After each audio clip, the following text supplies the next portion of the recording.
All right, welcome back. So, if you guys have not checked out Hip Hop Homicides, I really urge you to check it out. I found out about Hip Hop Homicides because I was watching Troy's TV and he recommended watching a movie called Karen.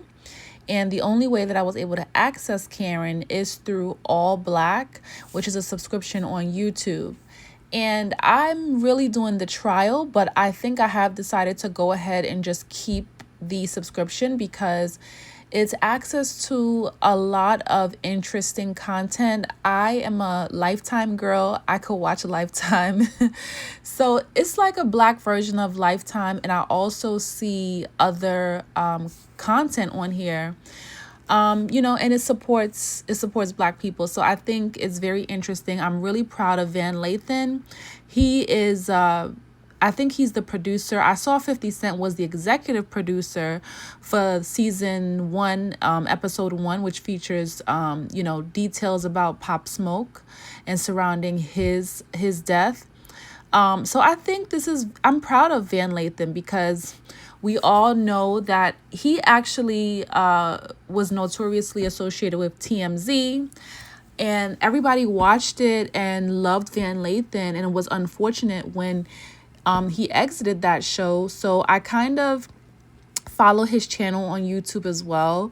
But I think this is really big, and I'm so proud of him for doing this. He did a really great job. So if you guys have not checked it out, go ahead and check it out. I'm really proud of 50 Cent as well because he's also been putting a lot of other black people on when it comes to, the entertainment industry, the movies and stuff like that.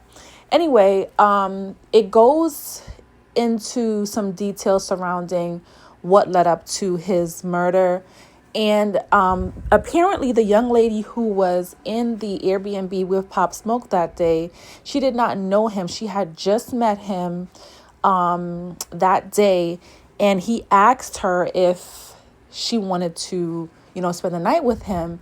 And she excitedly said yes.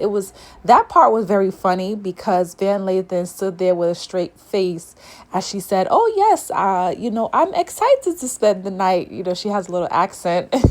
She's like, "I'm excited to spend the night. He looked so good. He was so beautiful." And she's Russian, so she one thing that was unfortunate though, she made a lot of allegations towards his best friend. He's known his best friend from childhood, and his mother in the docuseries also states that he's family. But she also, when asked if she thought, if Mike Z was associated with or related to anything that happened that night, and she said anything is possible. So if I was his friend, I would not like for somebody who I look at as a mom to say anything is possible. I would want that 100% confidence from that person to say, because I think it means that she can have doubt as well. So the public will continue to speculate if his own mother is saying, well, anything is possible. Mike D was reluctant to speak on camera, along with, I think the other guy's name was Dreadlock Wu. And they were reluctant. They spoke to 50 Cent first, and then they eventually came onto camera, but they didn't really say much. And I know it could be very emotional, a lot of pent up anger or frustration, not knowing how to act. People are saying that, you're supposed to act this way, but you're acting that way. And everybody deals with grief differently. So one unfortunate thing when it comes to this young woman who he just met, she said, "Oh, while we were on the way to the Airbnb, that Mike D was, typing a lot. He seemed very aggressive on the phone." And I think that she's from a different culture, right? We don't know what he was typing and why he was in his phone. He could have been having a disagreement with his partner, or he could have just been talking about something totally unrelated, and she formed that opinion. And now it's out there and it's up for interpretation, especially when she's not a part of his culture. She's from a different culture. She doesn't know if he we don't know if he really was angry, or it could have just been his mannerism. We don't know what he's really like.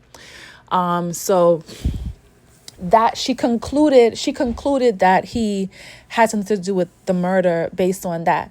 Van Lathan concluded that he did not seem to be a part of the murder.